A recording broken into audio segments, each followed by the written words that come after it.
Assalamualaikum warahmatullahi wabarakatuh. Halo Sobat Setiap Fakta Kehidupan. Tidak lupa kami sampaikan salam sehat, salam sejahtera, semoga tercurah segala bentuk kebaikan dan juga kita semua dalam lindungannya. Seperti biasa, kita akan berbagi kisah dari yang unik, menarik, sampai bikin nangis. Mari kita simak kisahnya.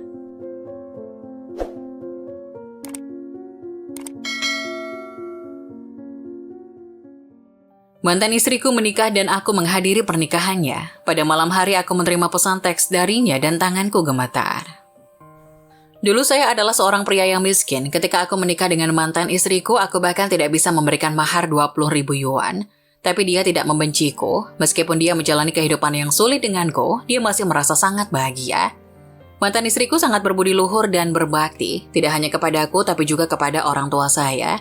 Di tahun kedua pernikahan kami, anak kami lahir. Meskipun hidup kami sangat miskin, kami sangat bahagia. Ketika anakku berusia 2 tahun, aku bermitra dengan orang lain untuk membuka pabrik kecil. Saat itu investasinya 50.000 yuan. Sejujurnya dari segi kondisi keluarga kami, ini adalah perjudian besar.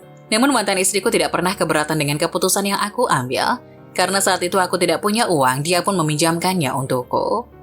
Ketika pabrik pertama kali didirikan, ada kekurangan tenaga kerja. Sambil merawat anak-anak, mantan istri membantu pekerjaan di pabrik. Setelah 3 atau 4 tahun pabrik sudah dalam kondisi stabil, kami juga memperluas skalanya.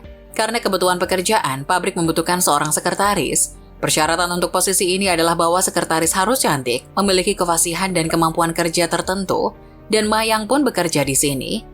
Sejak Mayang datang untuk bekerja di pabrik, aku selalu mengajaknya bersama setiap kali aku pergi keluar untuk bersosialisasi. Dia juga orang yang sangat cerdas. Dia tidak hanya membantu dalam hal pekerjaan, tapi juga peduli dengan hidupku. Dia cantik dan punya mulut yang manis, jadi seiring waktu kami mengembangkan hubungan dan bahkan hidup bersama pada akhirnya. Tidak butuh waktu lama untuk masalah ini sampai ke telinga mantan istriku. Dia mengatakan kepadaku bahwa jika aku bisa kembali, dia akan memberi aku kesempatan. Tapi dengan Mayang yang begitu lembut dan cantik, bagaimana aku bisa kembali? Aku akhirnya bercerai dengan mantan istriku dan dia mengambil hak asuh anak saya. Setelah perceraian, aku benar-benar tenggelam dalam cinta dengan Mayang. Aku sangat senang, tapi saat-saat indah tidak berlangsung lama.